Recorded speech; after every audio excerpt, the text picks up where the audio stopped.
Welcome to my guide for the heroic boss fight against Ragnaros in Warcraft Rumble. This encounter is far from ordinary, it's the ultimate test of your control, patience, and strategic thinking.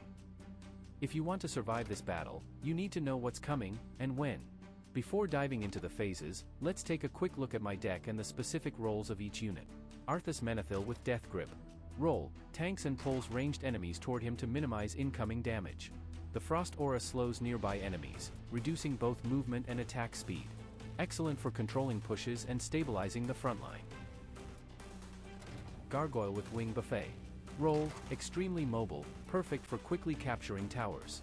Deals high damage to Ragnaros and eliminates Sons of Flame efficiently once they spawn. Priestess with Power Word, Shield. Role: supports the frontline and extends the survival of key units. Especially useful for tanks like Arthas and the Quilboar. Quilboar with Thorn Barrage. Role: reliable tank that draws aggro from elite Flamewakers and major Domo Executus. His AoE helps redirect fire away from your army. Later in the fight, he deals consistent DPS to Ragnaros. Banshee with Will of the Necropolis. Role: primarily defends your core by taking over powerful enemies like Molten Giants or Core Hounds, turning dangerous pushes in your favor. Defias Bandits with Pick Lock. Role: grab treasure chests early and gain a strong economic advantage. Often underestimated, but crucial in the early game. Whelp Eggs with Flame Burst. Role: strong against major Domo Executus in Phase 1. From Phase 2 onward, they provide consistent AoE damage to Ragnaros. Also situationally useful against Pyromancer or Firehammer for controlling the battlefield. Fire Phase 1, Major Domo Executus and the Elite Flamewakers. The fight doesn't start against Ragnaros himself, but his lieutenant, Major Domo Executus. In this phase, Whelp Eggs play a central role. They deal strong AoE damage and help take him down quickly. He is accompanied by two Elite Flamewakers, one on each lane, left and right. These Flamewakers have a special mechanic. If you don't kill both within 10 seconds of each other, the surviving one will resurrect the other. As long as one is alive, or both, you cannot use any spells. No execute. No blizzard. Nothing. This means you'll need a synchronized double kill. Set up two strong pushes on both lanes at the same time, then strike together.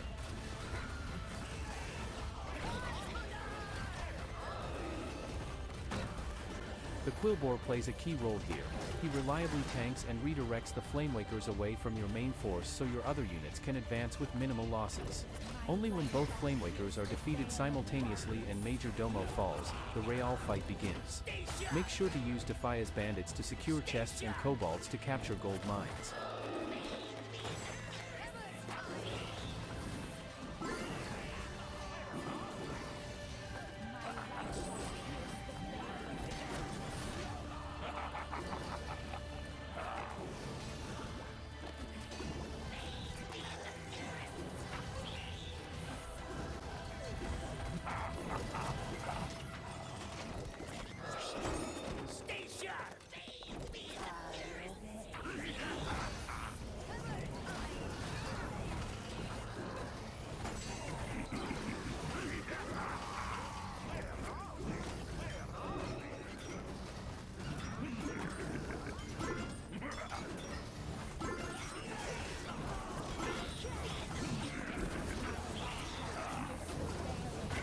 Comet Phase 2, Ragnaros appears. Once Ragnaros rises, the real action starts. He emerges from the lava pool and hurls meteors at your towers. At the same time, a massive Flamewave rolls across both lanes, instantly destroying all ground units it touches. Flying units remain unaffected. Also, remember, units near a tower? If a meteor hits, they're gone, so keep your troops at a distance.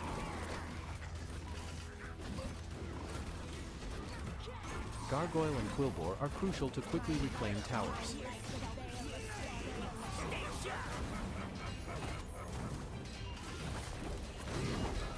Whelp Eggs continuously chip away at Ragnaros' health. Arthas brings control to your pushes, pulling enemy casters toward him to concentrate fire, protect your backline, and eliminate threats.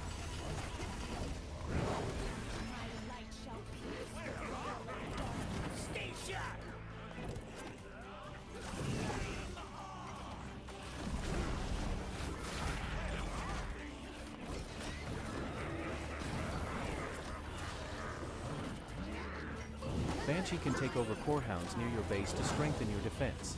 This also frees up the Defias bandits to safely collect treasure.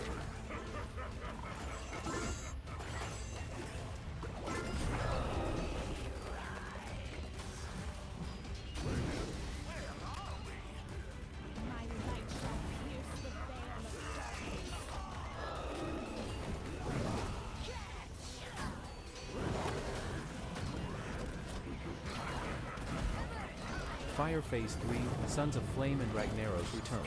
In this phase, Ragnaros disappears, and 4 Sons of Flame spawn, 2 per lane, each at a distance from your towers. This gives you a brief window to react, but you must be ready to take them down quickly. Your Gargoyle is the most effective tool to intercept and eliminate them before they reach your structures. These fiery foes are dangerous. They have an aura that deals continuous damage and will head straight for your towers or core.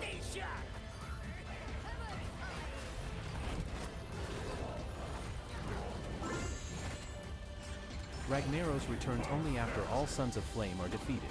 And yes, his return is accompanied by another Flamewave, wiping out all ground troops again. This marks the beginning of the permanent battle state.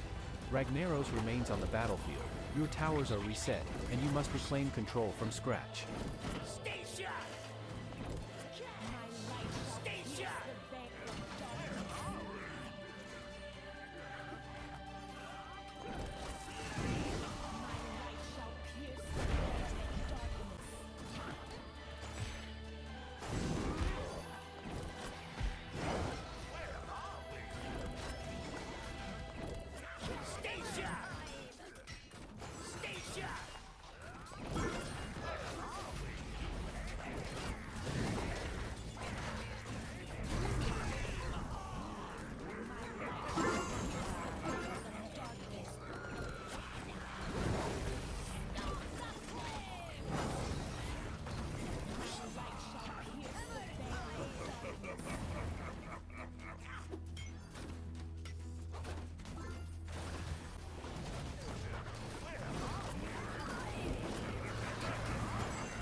Ideally, you should only trigger Phase 4 when the game enters overtime, as your gold income increases significantly at that point.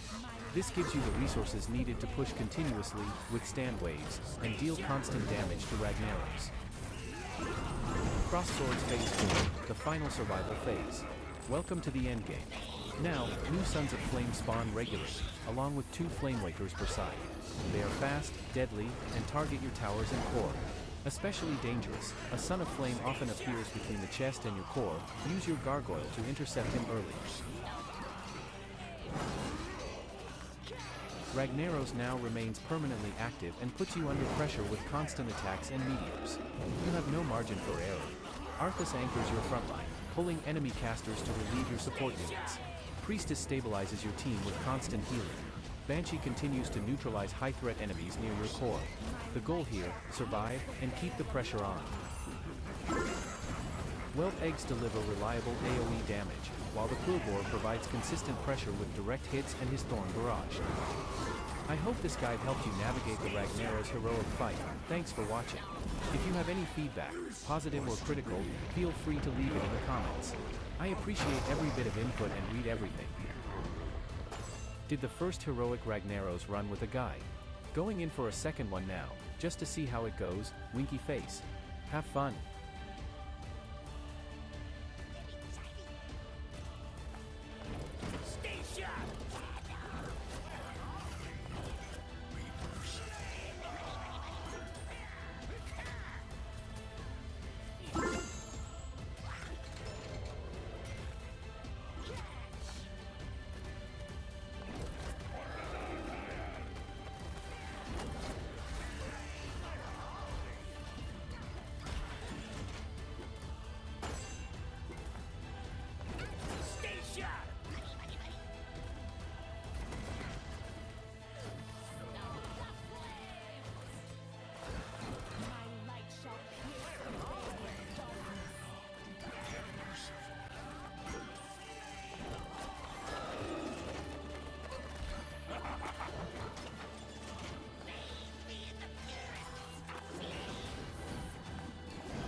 I hope this guide helped you navigate the Ragnaros heroic fight.